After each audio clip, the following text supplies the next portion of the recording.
Hello there, my very good friends. On today's wrestling news, we're going to tell you all about an incident at a WWE house show that required police involvement. I'm going to tell you about the latest status of Mustafa Ali after he seemingly jumped to SmackDown on Friday. Tell you about why Rey Mysterio was pulled from the World Cup. And a released wrestler returns to WWE in a new guest role. I'm Adam Wilborn. And I'm Andy Murray. And this is the news. We're going to kick things off by talking about this incident at a WWE house show. It was on Saturday night's main event, as they title these Saturday shows these days, in Peoria, Illinois, the same state as Chicago. Right. That's all I know.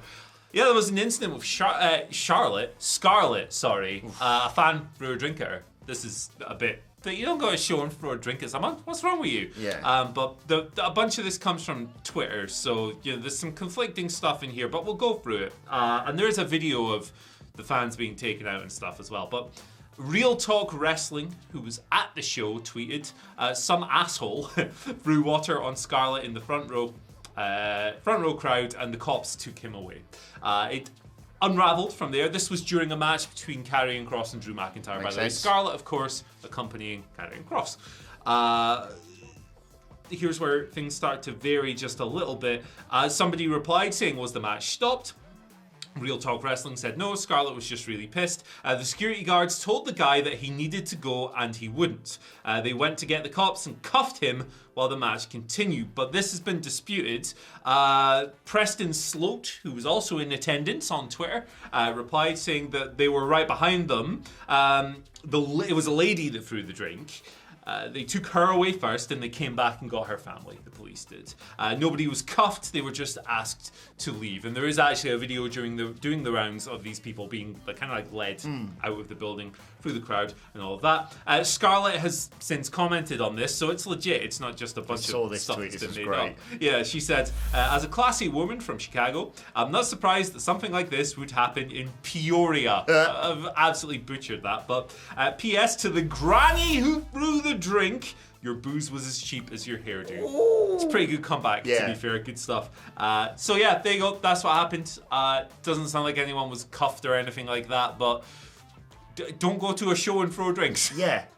Look, it's man, woman, I'm an equal opportunities kind of guy. Don't be a knobhead and throw a drink. It's just bad. Like, this is the thing. I admit that sometimes when I hear the old guys saying, oh, when people used to want to climb over and attack us and stuff, I get that you want the essence of that, but yeah, you can't go to a show and either try and climb over the barricade, certainly, or even chuck a drink at someone. What are you thinking? Well, it's just that's not how this dynamic works. Yeah, you can say, oh, boo, I don't like you, but don't lob your drink. It's a waste of a good drink as well. If you're at a show, I wouldn't waste that sort of money. Yeah. Jesus Christ. It's not the 1970s anymore. No. You can't, don't be weird. Don't be weird! Yeah. Start a mosh pit instead. I get it. Scarlett is there for you to be like, oh, you bloody, what you doing? That's fine, Drew, that is. Dastardly heels screwing Drew. Drew won, by the way, so they didn't even screw him out of the match. But yeah, there you go. Fantastic. Chicago native, of course. Yeah. His homeland of Cardiff, Wales, lest we forget. Right, let's move on and talk a little bit about Mustafa Ali, because you may be a bit confused if you watch SmackDown this week, because he's been announced as one of the people competing in the World Cup, and you were like, thought it was the SmackDown World Cup. The moose is loose. Indeed. About the hoose. There you go. It's like wine gums, isn't it? The SmackDown World Cup now features a guy from Raw, but Fightful Select has come through on a decent report on this. No crap, just sap, of course. Sean Ross Sapp of Fightful Select, revealing that it's not a full-time jump to Friday Night SmackDown. Mustafa Ali is going to be basically doing double duty. He's going to work both shows. His feud seemingly with Seth Rollins or with that whole Bobby Lashley, stuff like that. That's going to keep on going forward. And we're getting Mustafa Ali fighting in the World Cup on SmackDown. I'm quite enjoying the World Cup so far. It's, obvious why they're doing it. Yeah. But it's a fun way to decide who's going to get killed by Gunther next. Yeah. And there's probably a reason as to why Mustafa Ali's been chucked in there, Andy Murray, involving Rey Mysterio. Indeed. Why has Rey Mysterio been pulled from this thing? And why has Mustafa Ali been inserted? It's because the reasons. So PW Insider actually reported before SmackDown that Rey Mysterio was going to be part of the tournament. They named him and everyone else who's in the tournament. When it came to Showtime, Rey Mysterio was not on the tournament. They announced Mustafa Ali instead, Lots of people going, what happened with Rey Mysterio? What's going on here? Well, according to Dave Meltzer, Wrestling Observer, Mysterio is actually injured. He was at SmackDown, but he was wearing a boot, protective boot. He has an ankle or a foot injury or something. Now, the good news is that he's not expected to be out for particularly long. However, he would not be back in time to compete in the World Cup. So that's why he wasn't in it. That's why he was pulled in the end. And they've gone with Mustafa Ali instead. It's Ali versus Ricochet in the first round, which that sounds tremendous. Yes. Of course, Ricochet versus Rey would be great as well. Big YouTube hit for us, if I recall. Yes, indeed. WCPW original. There you go. Shout out. We made Rey Mysterio, of course. But yeah, no, that's it's a good substitution. I think as well, obviously there's the SmackDown brand split thing, whatever. I think that's a fair conversation. But Mustafa Ali's really good, and him versus Ricochet is going to kick ass. Also, if it's a World Cup, like Mustafa Ali's father is Pakistani and his mother's Indian. So, if you want international global representation, there you go. Good. Yeah, exactly. Like you say, I'm not going to get annoyed and be like, well, technically, if I'm getting Ricochet versus Mustafa Ali on Friday, I believe. Love that as a change. And let's be honest, it could have been someone crap that they got from Raw. Mustafa Ali is sensational. Yeah. So really happy about that. Love the weird dynamic of it all. Actually, you reported about Rey Mysterio being a foot injury. My little birds got the scoop on that. That is not the reason. Do you know what his real injury is? A broken heart. Oh. That's down to you, Dominic Mysterio. Yeah, there you go. Well, Walter chopped his heart pretty hard. I was going to say, if you're going to have some time off, the day after you get murdered by Gunther makes a lot of sense. Yeah. Plus, he's literally just had a title shot, so why would he be in this tournament? Yeah. Anyway, never mind about that. Kalisto is back in WWE, sort of. This is according to a report from Fightful Select. Obviously, he left them in WWE in 2021, April 2021, I believe it was. Something like that. Yeah, that sounds about right. Ending a near 8-year tenure with the promotion. But the former Lucha House Party member was at the PC and at a live event on Friday. And he's been working as a guest coach and producer. No word as to whether this is going to continue going forward, but I do think he'd be a hell of a person to lean on. Interesting, yeah. He's not worked a whole lot. He's not wrestled a whole lot since leaving WWE. He's gone back to his Samurai Del Sol ring name, but he did that AEW match, which there was some issues not related to the wrestling surrounding that, of course. I think he's worked for AAA as well, but outside of that, only a handful of shows. So yeah, not quite the career path I expected him to take. I thought he was going to be one of these guys who would just go out and have banger every week. But fair play to him. He's obviously taking a different path, taking a different schedule. So yeah, very skilled guy. Look forward to see what's next from him. Yeah, and more of this from WWE. Like, you don't have to bring people in and be like, cool, you're with us for the next 3 years to try and teach our talent. Look, they are working with these people in the Performance Center day after day after day. Might be interesting to just bring someone in for a couple of days or a week or whatever and just get a different perspective on fresh things. Ideas. Exactly. Fresh lucha things. I'd be happy to see Kalisto back in WWE wrestling, though. I think he was brilliant. Yeah, I'll like never Kalisto. forget that spot with the ladder and the Usos. Him and, low-key, like, it doesn't sound good, right? But underrated WWE rivalry of the past 5 years or so. Kalisto and Ryback was really good fun. Like, there was they had that one match where Kalisto almost landed on his head to the outside, and Ryback saved him basically.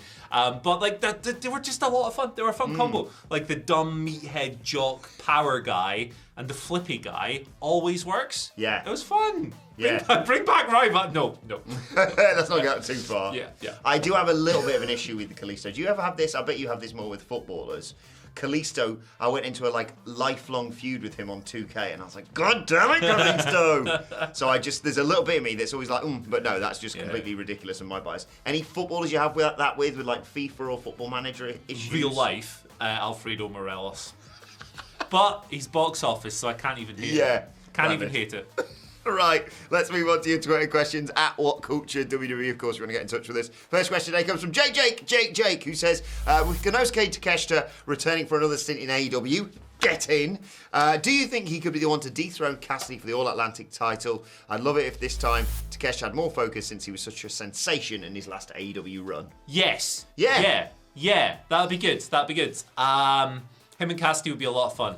Takeshi just had an absurd year. Yeah. The only 5-star match The only match I've awarded 5 stars to came from him and Kazusada Higuchi in DDT. Check it out. But yeah, like his AEW run opened a lot of people's eyes how talented this dude is. Perhaps maybe encourage a bunch of people to maybe sign up for Wrestle Universe and go exploring and see some of his other work and stuff. So yeah, that's the route I would go down. Now, some smart ass is going to come in and go, actually, the ocean between the USA and Japan is the Pacific Ocean, not the Atlantic Ocean. Shut up. Don't be weird. The match would rule ass. Takeshi would be a great champion. Just having good matches every week. Hell yeah. Yeah, I was really gutted when you told me about the fact he was going to have to go away for a while, but now he's coming back. I'd love to have him back. Yeah, I'd love to see him win a title. I think that's the next thing on his bucket list because he was just such a great addition to the roster. And like you say, to be honest, I'm a bit of an idiot. I was really not aware of his work, and then I was like, I love this guy instantly. Kicks so yeah, ass. DDT rules. Yeah. So does Takeshi. Not just another sexy bald guy. That's the person who's asking the question. Oh, I remember this dude. He's been on before. Shout out. It also applies to you. Yeah. Morning Legends, he writes, what current wrestler on any brand is at the top of your list for people who should win the world title, but probably never will? Don't have a good day. Have a great day. I find this question quite tough because, like, when you say probably never will, you're kind of like losing a bit of faith, and I don't like to lose the faith. I'm a pretty optimistic guy, despite my general demeanor. We hope we're wrong on these picks, basically. Yeah. Gunther. I'm saying Gunther, however we're saying it. I think that he seems to me to be presented as kind of like the indomitable monster that the big baby face beats at the end, which is fine. It's a great role for him. And I think he could be world champion. I don't necessarily think he should be the guy to beat Roman Reigns. No. But like in his current guys, they've done a really good job of building him up and protecting his aura, which I didn't really think would be possible, particularly at the beginning of the year when that name happened. And we talked about that. But I think he's kind of going to be set up as like, this is such a dated reference, man, but the Bruno Sammartino, the big monster coming into MSG to face Bruno and ultimately lose. I think that's going to be Gunther's kind of role, which is a shame, but he's going to be great regardless. Yes, I think it depends what their plan is for the world title after Roman Reigns, effectively, because we can sit here and say, it should be Cody next, it should be Sami next, it could be Seth next. I think any of them, you go, okay, that happens at, let's say, WrestleMania.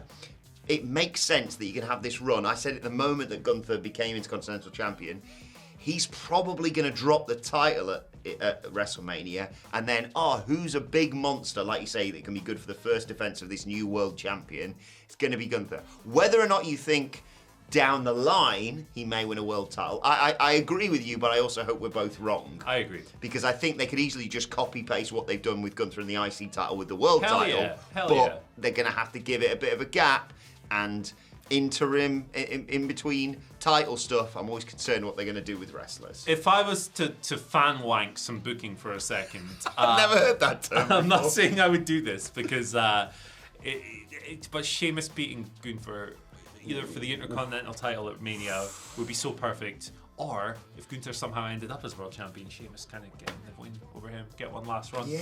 Because he's really over as well. It's not just a case of giving him the gold watch. Like, Sheamus is popping at the moment too. So Sheamus saying, like, heading towards WrestleMania, give me one more shot, and Gunther saying, all right, put your career on the line or something. Yeah, something like that. Although that does kind of make it a little predictable when you put the career on the line. But then when the Intercontinental... Dye your hair. Yeah. Dye every ginger bloke who tries to dye hair looks weird.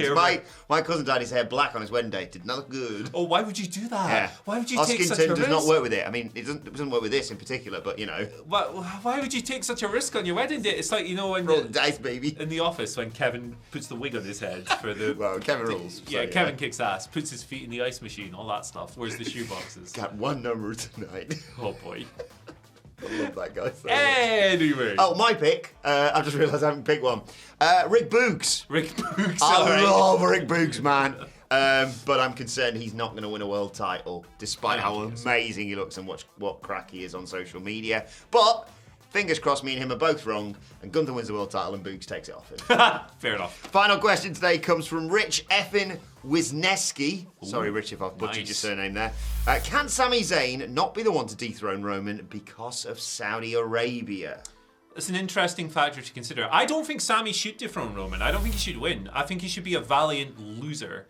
I think that's the best role for him. I think it's a perfect role for him. I don't really I would never, like, we've spoken about this a fair bit, but I would never sit here and go definitively, Sami should beat Roman. I just don't see him in that kind of light. I think that Sami should lose on the road to WrestleMania, and then Roman maybe drops it to someone else. But if you were to factor that into decision making, I guess it would depend on the timing and the schedule, because they go there twice a year. I think the next one's going to be May. So you'd imagine May and November, 6 months. If you wanted to do a short Sami title reign, you could easily do it between those shows. But obviously, if he wins, he's not going to go because of his heritage and everything else. So, and because he's a good dude. So it could factor into it, but it would depend on timing. But I wouldn't have him win the belt anyway. Yeah, I think there's a way of doing this, of having him win the world title and just not going to Saudi Arabia. They can easily do. How many times have they done these just big marquee, what the bloody hell's that matches that don't involve the world title? Because how often do we actually think, aside from the weird Fiend Seth Rollins thing, how many times have we seen a world title change hands in Saudi Arabia? So, well, Goldberg, the legend. They all involve the Fiend. Yeah, they all involve the Fiend. So yeah, but I think I agree with you. I'd probably I'd say, Cody, are you going to be all right for WrestleMania? How's that? Because if you're not, we're putting Sami in there. I'd have like Cody. It's like 1 and 1A basically. But I don't think that Saudi Arabia should be the reason that Sami doesn't win the world title. Yeah, agreed. But speaking of Sami Zayn, he is today's and finally, because we thought we could give him a little bit of support for the fantastic Sami for Syria cause that he does. He tweeted overnight, if you've enjoyed my work these past few months with the Bloodline, or if you're just feeling loosey, if you're feeling particularly loosey today, he tweeted, please consider donating to SamiForSyria.com. It's just a great cause, and I'm so happy for him that it's doing so well, considering WWE initially were like, yeah, shut up. Yeah. Don't talk about it. It's like, this is what I talk about when I say he's a good dude and stuff. It's really cool to see someone using their platform for this. He's been doing it for years. Just a good dude across the board, and I wish this was kind of like a thing. It's quite difficult, right? Because WWE on TV can't go, hey, the heel guy in the heel stable. Yeah. He's a good guy. But it would be nice if the company promoted it somehow. But it's a corporate. Let's not get into philosophy. They can't, but we can. SamiForSyria.com. Go and give him some support and donate as much as you can, because it is a brilliant cause by a brilliant man, and I'm feeling particularly loosey today. Right, let us know your thoughts on that and all of today's news stories in the comments section below. Don't forget to like, share, and subscribe. And subscribe to WhatCulture Wrestling, wherever you get your podcasts from. For daily wrestling podcasts, we're reviewing SmackDown, Rampage, and we're looking ahead to Monday Night Raw a little bit later on today. Plus, you can let us know your thoughts and Twitter questions at WhatCultureWWE on Twitter. Watch there, follow both of us. You can follow Andy Murray at Andy H. Murray. The H stands for hey. It also stands for how's that? Sort of. It's a cricket reference because England won the World Cup yesterday. They have a World Cup for cricket? They have. I had no idea. T20 World Cup winners, baby. Well, at least you can play one sport, I guess. Yeah, at least we're winning one World Cup this year. My boys, the USA, going to whip that ass in the World Cup. Yeah. I guess next Friday. How did Scotland get on the cricket World Boycotting Cup? it. Okay, fair enough. Boycotting it and from our obligations. Makes sense. Yeah, did it take place in Qatar? Yeah, it did not. It took place in bloody Australia. Thanks, you flaming glass. Yeah, I didn't know cricket was a thing, man. Yeah. Like, I don't think, is there a Scottish professional team? Yes. Cricket? I know Andy Gorham used to play cricket. I don't think they could just take old Scottish footballers. Rest in peace, by the way. But Andy Gorham used to play cricket for the Scottish cricket team. But that's why I thought it was kind of like temporary, because how can you do that in two sports? Do you know who the old captain of the Scottish cricket team was? Duncan Ferguson. And they gave him a cricket bat and oof. Well idea. Beat up that guy. That story rules ass, man. Someone breaks in your house, what you do? Beat them up with a cricket bat and then sit on them till the police arrive. I love Drunken Duncan Ferguson. What a legend. Drunken Duncan. What a legend. Right. At AdamWill1 for me on Twitter. At WhatCulture WWE for all of us. But for now, my thanks to Andy Murray. Thank you for joining us. And we will see you soon. Thank you, Duncan Ferguson.